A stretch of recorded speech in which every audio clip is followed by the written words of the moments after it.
Even though the Spanish lost Florida, they still controlled a lot of territory, including the colony Tejas.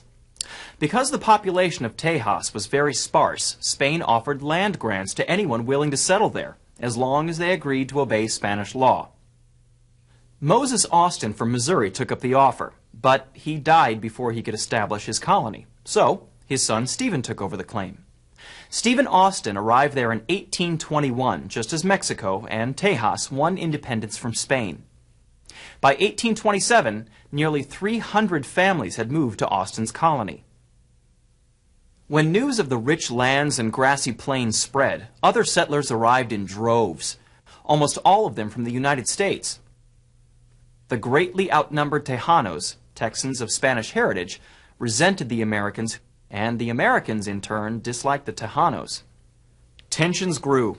So, Stephen Austin went to Mexico City to meet with the Mexican president, Antonio Lopez Santa Anna. Austin proposed that Texas be made an independent state within Mexico. Santa Anna did not accept the proposal. Instead, he led an army of 6,000 north.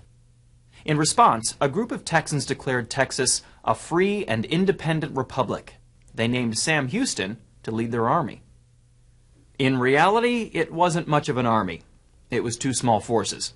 One, a band of 420 men stationed at Goliad in southeast Texas.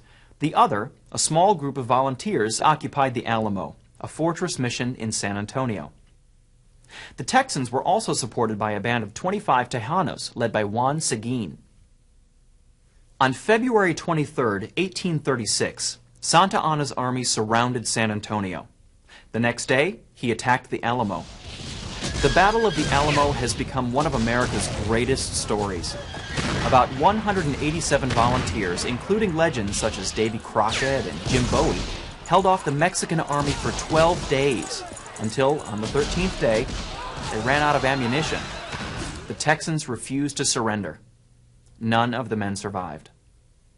When Sam Houston heard of the defeat at the Alamo, he ordered the 420 men at Goliad to retreat, but they were captured by Santa Anna. 300 were executed. The massacre only spurred the Texans on. In April 1836, near the San Jacinto River, Sam Houston's Texans faced Santa Anna's men. Half of the Mexican army was killed in the first 18 minutes.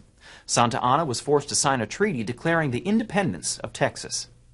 In September of 1836, Texas raised the Lone Star flag, and Sam Houston was elected president of the new republic.